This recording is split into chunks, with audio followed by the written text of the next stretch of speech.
What's up, guys? My name is Witty, and today we're going to be talking about the best experience, the best item farm, the best material farm for gem fragments, and the best thing, really, in Diablo 4 Season 5, which is, of course, the Infernal Hordes. Now, a lot of us did expect this after the announced changes to be really overpowered and really something you had to take advantage of, just because that's the Blizzard way.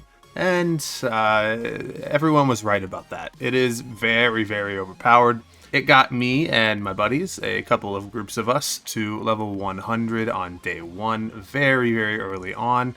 We could have gotten there much quicker had we actually been taking full advantage of it, but this is going to be kind of a guide for how you can take advantage of it, so you don't have to go through the same struggle that we did early on, and not knowing just how good it was.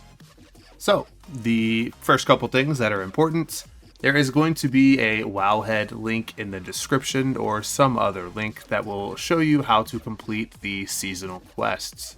There is a bit of an issue where these quests don't exactly link. It doesn't...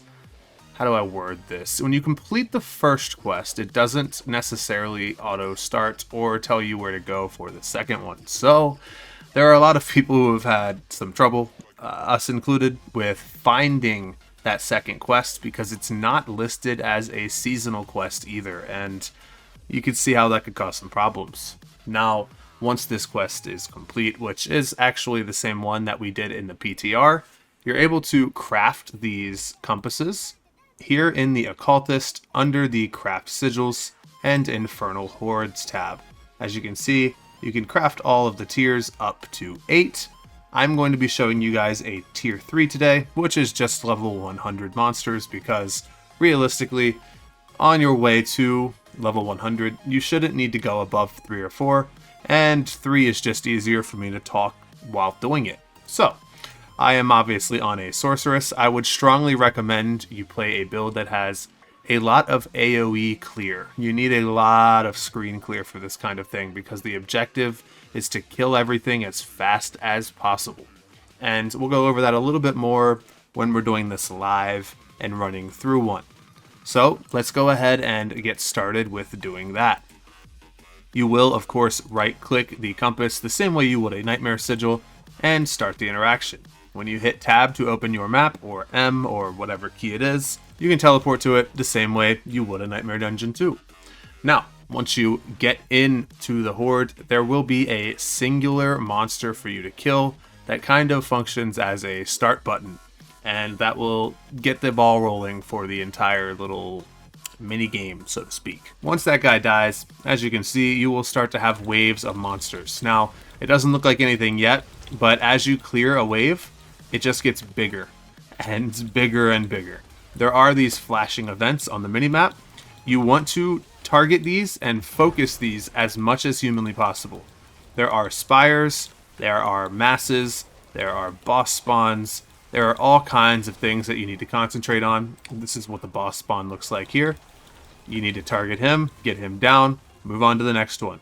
This is, of course, a spire. We just saw one a minute ago, and it is worth mentioning that you can actually stand in the spire and kill things outside of it. They don't actually have to enter the spire for you to kill them and progress that little mini event.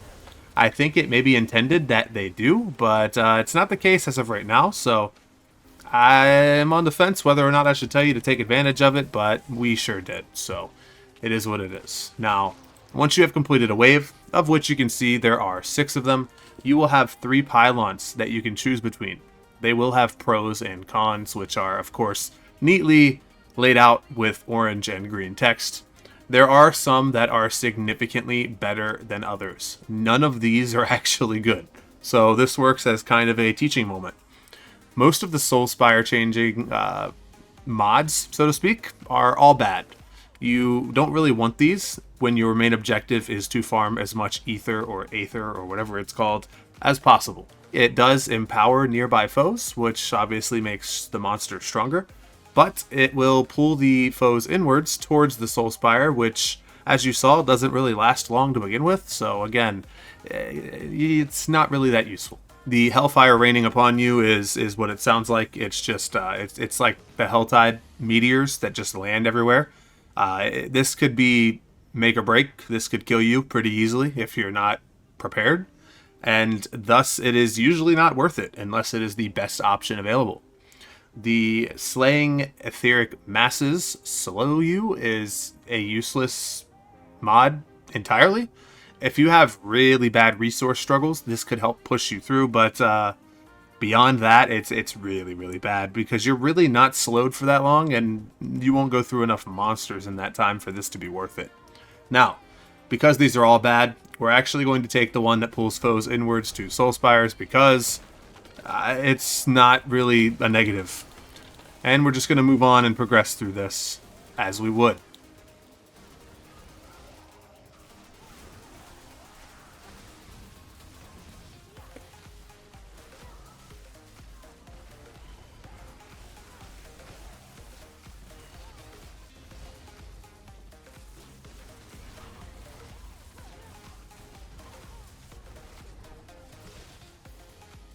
Alright, and that is what another wave would look like. Now we have 3 different options. Hopefully some of them are good.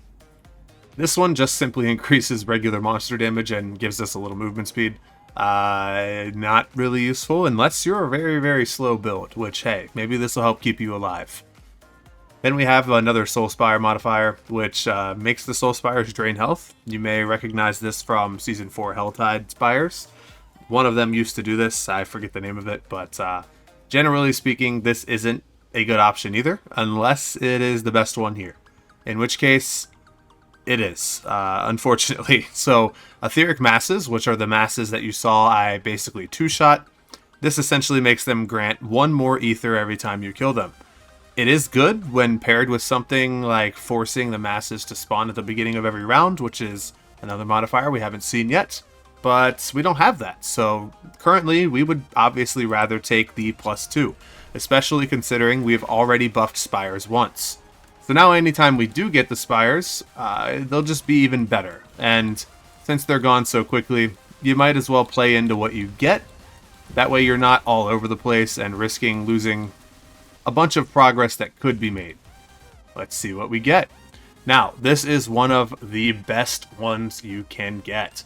It makes the normal monster damage go up by 25%, but this is really not notable because the normal monsters are the quote-unquote white mobs that you essentially one-shot with any build.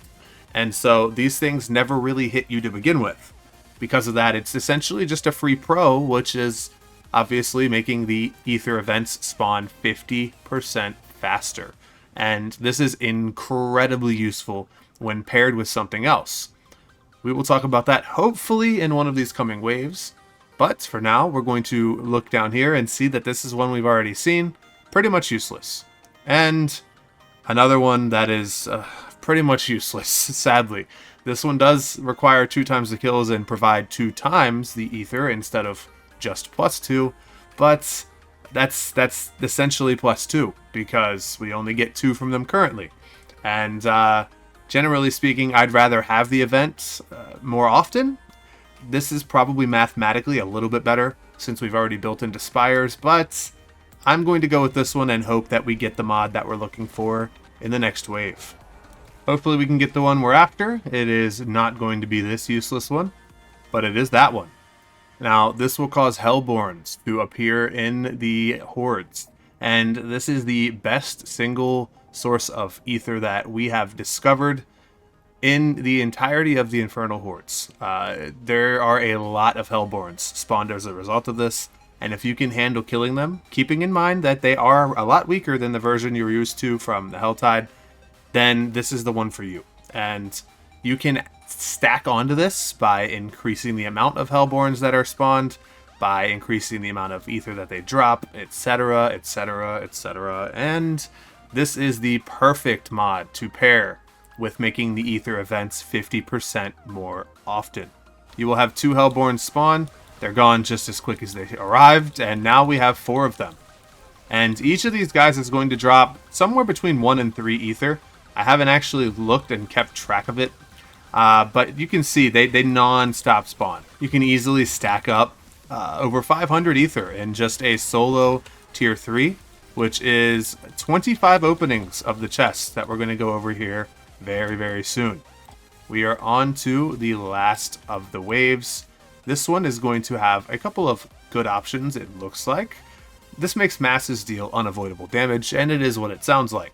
They essentially do unavoidable damage, and as you can see, this is the one we briefly touched on that makes them spawn at the beginning of every wave, no matter what.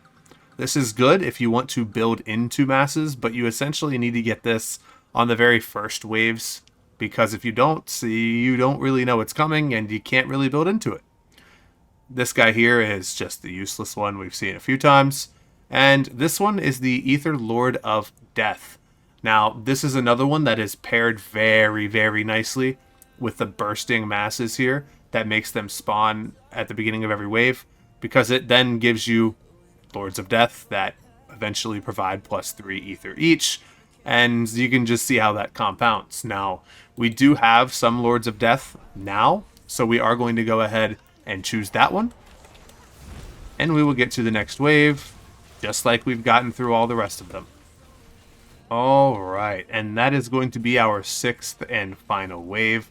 This is actually a pretty poor performance, all things considered, because we would like to get one of the Hellborne mods much earlier on, but it is what it is. It is time to move on to the quote-unquote bosses, which, to be quite frank with you, are a joke. So let's go ahead and show you their 5 seconds of fame.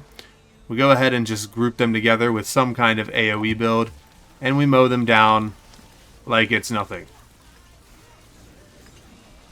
Once those guys are dead, you will have another little bundle of ether and stuff to grab. You'll notice you do end up getting a metric ton of Mother's Gifts. It is actually the best way to progress that this season as well. So let's go ahead and talk about the rewards. We'll start from the lowest to the highest. And the lowest is going to be the Spoils of Gold here. This will use all of your remaining ether as stated for gold. And in my experience, this is just simply not worth it. You use your leftovers here, but that's it. Next, we have the Spoils of Materials. Now, on screen, you should see something, a picture of an example of what you can get from using this, and it is every 20 ether that you will get this. It's essentially some materials, some gem fragments, a prism to socket items, and that about sums it up. It is very useful early on, but within a week or even less of starting a season, you will graduate and probably never use these again. On to the Spoils of Equipment. This is repeatably openable, the same as the materials one. You can open this until you run out of the ability to open it because you don't have enough ether. And this will give you legendary equipment that scales with your level, generally speaking, and has, I believe, take this with a grain of salt, an increased chance at greater affixed items. And then we have the big boy chest in the middle. This one is 60 ether instead of 20, and can only actually be opened once per horde. And this one guarantees a greater affixed item. So, again, I would always recommend, if you are getting enough points to do so, you should always open the 60 and use the remainder on the 20 chests, whichever one you would like to open. And what's left over after that just gets converted to gold. So to show you what that looks like, without actually picking up any of the rewards, because I'd like you guys to actually see what a run looks like by yourself, even considering this was an average or even below average run for myself. This is the amount of legendaries you're going to get from anywhere between 8 and 10 minutes of work. It is very, very rewardable, and believe me when I tell you, you can get much higher than 1 GA items, especially if you increase the tiers of your compasses. Using our remaining 7 points to get gold, it looks something like that. It's not a ton of gold, but it's not nothing. It's pretty useful, and it does add up over time if you plan on farming a lot of this event or game mode or whatever you want to call it. Hopefully this video was able to help you guys understand the Infernal Hordes a little bit better and see why this is truly one of the best things that I think has been added to Diablo since it came out. If you have any suggestions for future videos, or you have any concerns, questions, whatever, feel free to leave them in the comments. Peace.